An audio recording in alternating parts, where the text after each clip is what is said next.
Levítico capítulo 4. El Señor habló a Moisés desde el tabernáculo, donde la nube de su presencia cubría la tienda y el fuego sagrado ardía día y noche. Y dijo: Habla a los hijos de Israel y diles: cuando alguien peque por error, haciendo algo contra cualquiera de los mandamientos del Señor que no deba hacerse, ofrecerá un sacrificio por el pecado. No se trataba aquí de una transgresión deliberada, sino de aquellas faltas cometidas sin plena conciencia, sin intención maliciosa. Dios, en su misericordia, hacía distinción entre el error y la rebeldía, entre la flaqueza humana y la obstinación del corazón. Así enseñaba a su pueblo que incluso los actos no intencionados tienen peso espiritual y que la comunión con él exige pureza y reparación. Si el que pecaba era el sacerdote ungido, aquel que debía representar la santidad ante el pueblo, su falta afectaba no solo su propia alma, sino también la relación de toda la comunidad con Dios. Por eso debía traer al Señor, como sacrificio por el pecado, un novillo sin defecto. Lo llevaría hasta la entrada del tabernáculo de reunión, pondría su mano sobre la cabeza del novillo, símbolo de identificación y transferencia de culpa, y lo degollaría delante del Señor. Luego tomaría el sacerdote ungido parte de la sangre del animal y la introduciría en el tabernáculo. Mojaría su dedo en la sangre y rociaría 7 veces delante del velo del santuario, allí donde la presencia divina se manifestaba. También pondría parte de la sangre sobre los cuernos del altar del incienso aromático, que estaba en el tabernáculo delante del Señor. El resto de la sangre la derramaría al pie del altar del holocausto, que se encontraba junto a la entrada. De la víctima ofrecería al Señor toda la grasa que cubre las entrañas, los riñones con su grasa y el lóbulo del hígado, como se hacía en el sacrificio de paz. Todo ello se quemaría sobre el altar como ofrenda encendida.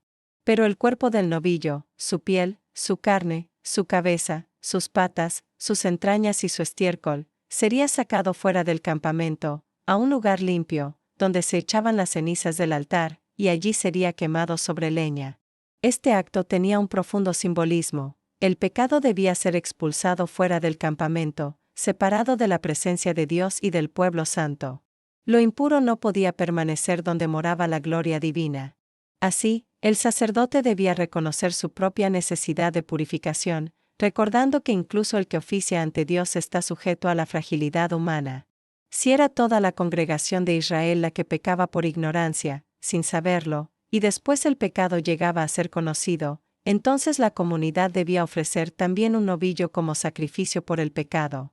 Los ancianos del pueblo pondrían sus manos sobre la cabeza del novillo delante del Señor, reconociendo colectivamente la culpa de la nación, y el animal sería degollado en presencia divina.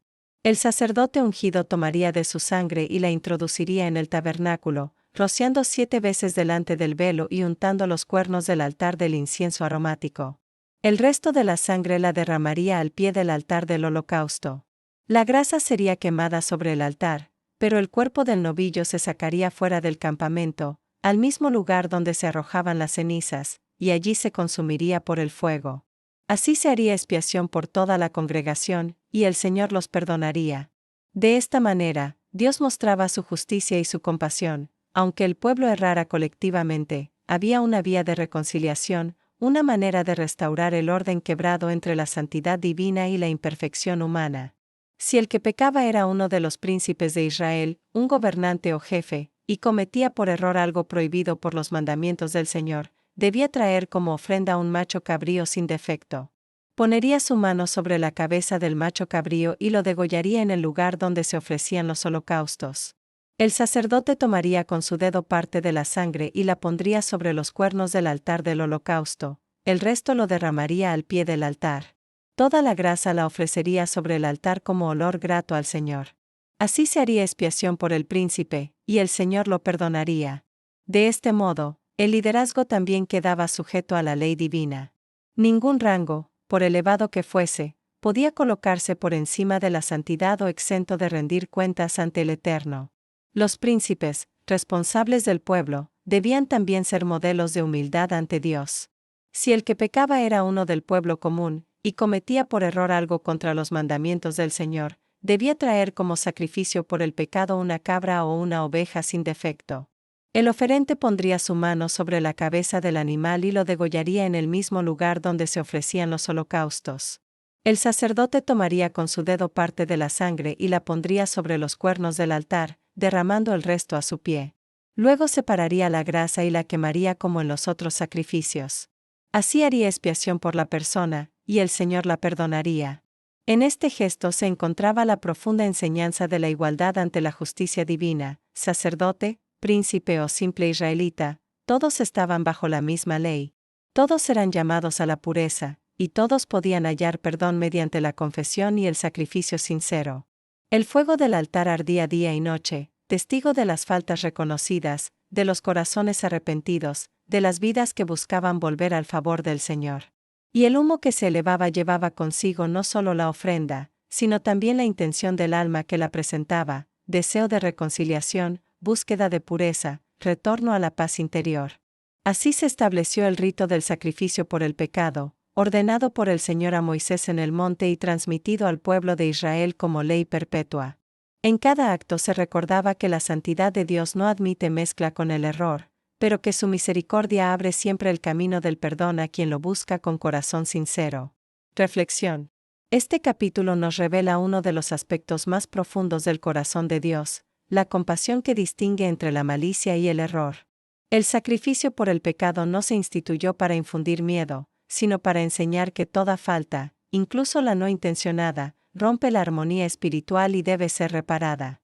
En los distintos casos, sacerdote, pueblo, príncipe o individuo común, se refleja un principio eterno: ante Dios, todos somos responsables, pero también todos somos redimibles.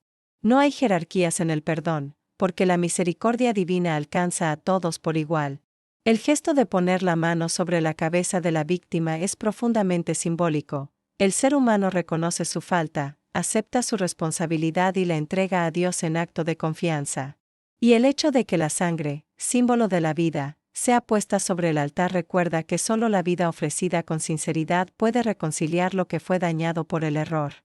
Finalmente, la quema del cuerpo fuera del campamento nos recuerda que el pecado, una vez perdonado, debe ser apartado, no guardado ni recordado.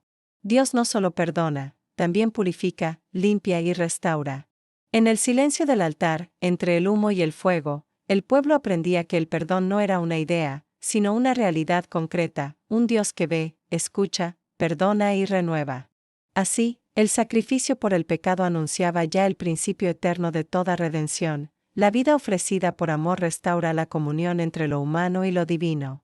Si te ha gustado el contenido, suscríbete, es gratis y haz clic en el pulgar hacia arriba. Comparte este video con tus amistades y contactos, me ayudas a crecer. Muchas gracias.